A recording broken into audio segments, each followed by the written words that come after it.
I don't know why, but whenever I introduce myself to people, I'm starting to become a little more hesitant these days with that.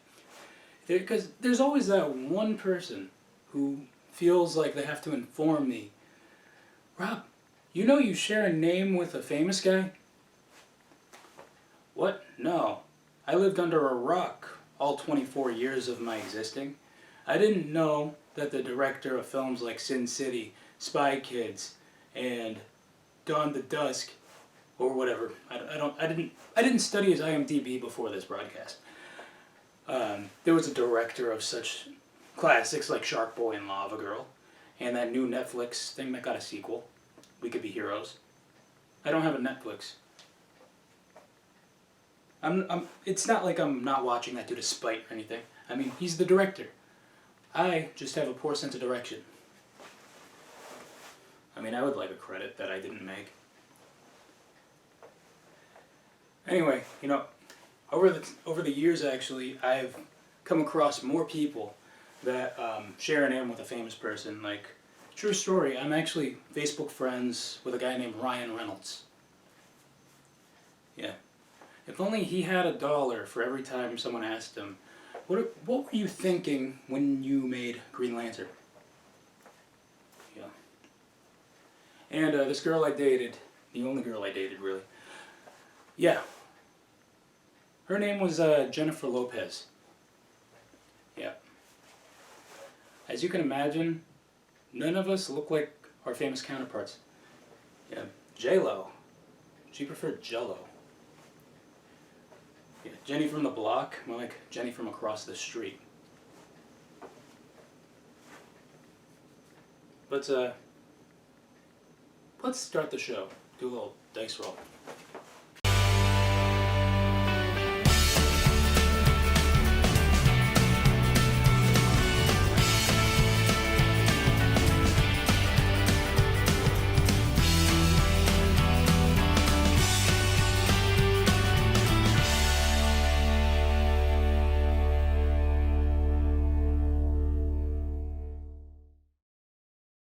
Welcome to the show, everybody. I'm your host, Rob Rodriguez.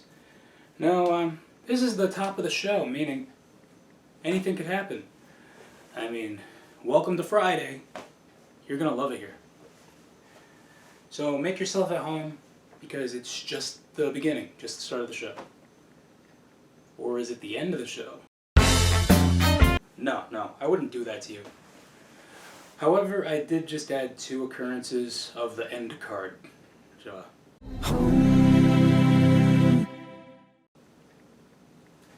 okay, enough of that. We don't want the show to become self-aware. So any way you look at it, no matter what, you begin to realize that knowledge is subjective. And yes, I said knowledge. I mean, we're already aware comedy is subjective. Didn't you see The Joker? I'm still having nightmares. But that's besides the point. Remember Schoolhouse Rock? I mean, it's great to learn because knowledge is power. Good times. Good times. You know, I still sing when I count by my 3s. Thanks, elementary school. So you all know as well as I do that referencing things or bringing things up, just verbally, can either hit or miss, because I feel like a lot of words or names are words, Rob. Where are you going with this? Words and names, like, usually don't ring a bell to people if they just hear it. Like, you always have to be like, maybe if you saw it, you would know it. I don't know, maybe. Okay, let me pull it up here. See, do you recognize this? It looks familiar, but I'm not much of a reader, Rob. Now, if you'll excuse me, I gotta collect some Robux. Nerd. Anyway, this is a very common thing that happens all the time. I mean, you know me. I make references. And I call famous people by their names. That they go by, of course. It's not like I'm over here saying Bruno Mars is, hey look, Peter Gene Hernandez in the club, y'all. Yeah, we're not that specific. Dua Lipa's here too, because that's her real name. No, okay. I'm just very pop cultured. And now that I think about it, I really should find a way to see my demographics, to see How many of you get it, and how many of you think I just have a really goofy face? I'm pretty sure I'm a drinking game in several cities. Yeah, every time he looks off camera and puts his hands in his pocket, take a shot, everybody. I hope I didn't enable something. So do I feel old? You know, to be honest, yes. I'm actually surprised I'm not going through a mid-20s life crisis or anything. Picking up new hobbies and whatnot.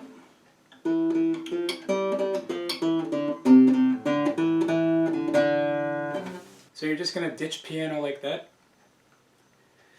You know, you reach a certain age and then you realize you like something a little more younger and acoustic.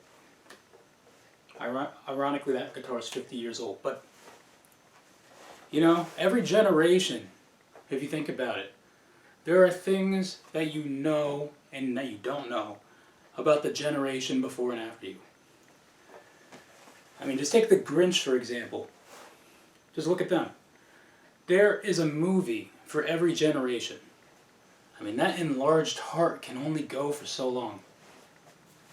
He needs to go to a minute clinic or a facility to get that treated. I mean, a big heart is theatrically a great thing, but that's a health condition, my guy. I mean, look at you, you're green. You also might have a liver thing. So yeah, back to what we were talking about. Being misinformed, not knowing of something. Knowledge is power. Yeah. So I just had a conversation the other day with somebody, and of all things, it was about simps, of all things. And believe it or not, they did not know what a simp was. So I just felt kind of like, really? We just dedicated a whole month to not being one? It made media, it was a media frenzy. It was all over the internet. It was bigger than Sharknado 5. Okay, I don't even know how many Sharknadoes there were. But that's it. That's just out of the blue example there. But, you know, at the end of the day, I think simps and scrubs should take each other bowling. Well, we have a lot of show to fill, so that being said, I'm going to need a minute.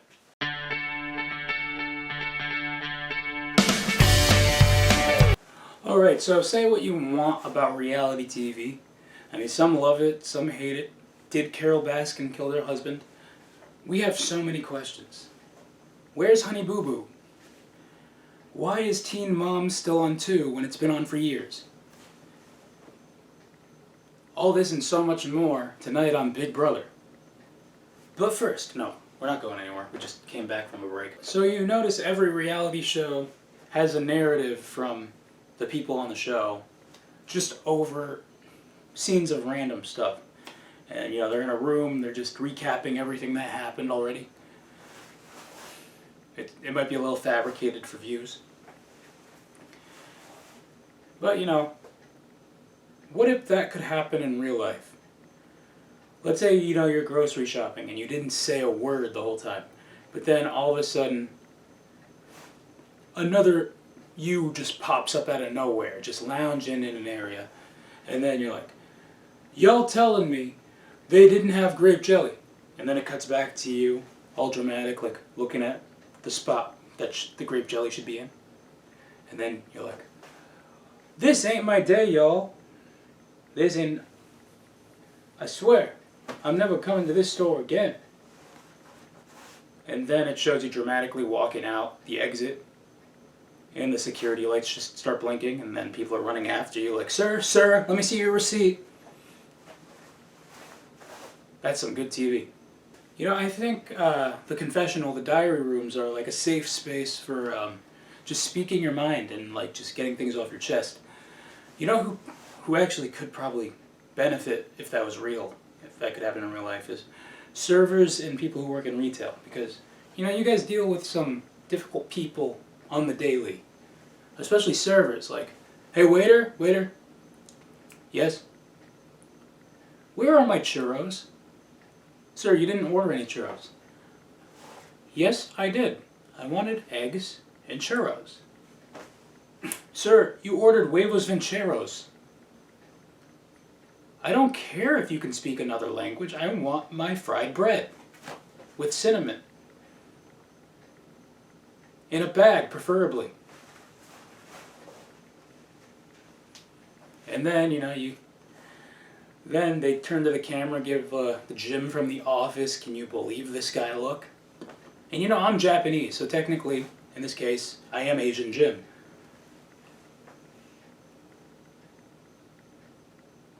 I know somebody watching did not get that. It's time for that weekly list known as the possibility list. It's kind of like writing a book report in red ink right next to a glass of Kool-Aid. But Rob, Kool-Aid can be any color. Please see the main topic of the show.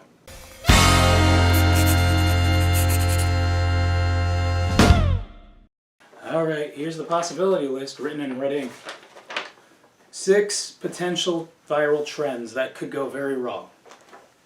Alright, no hesitating with this list whatsoever. Number 6, the floor is battery acid. Number 5, samurai sword Russian roulette. Number 4, running in front of police officers. Number 3, kick the baby. There was a even tie with shake the baby. Definitely beats throwing cheese at their heads. Remember that? Number 2, Sharpie tattoo sleeves. You're trying to get ink poisoning. Miami ink poisoning. And number 1, 6 potential viral trends that could go very wrong. Stoplight roasting other drivers. Roasting other drivers at a stoplight. That's better. And that is the possibility list for you this week. Well, that is the show for you this week. You know to follow me on social media. Until next time, I hope to see you next week. We can't predict the future, but I hope I'll be there. And I hope you'll be square, or reverse that. I'll be square, you'll be there, hopefully. If all goes well.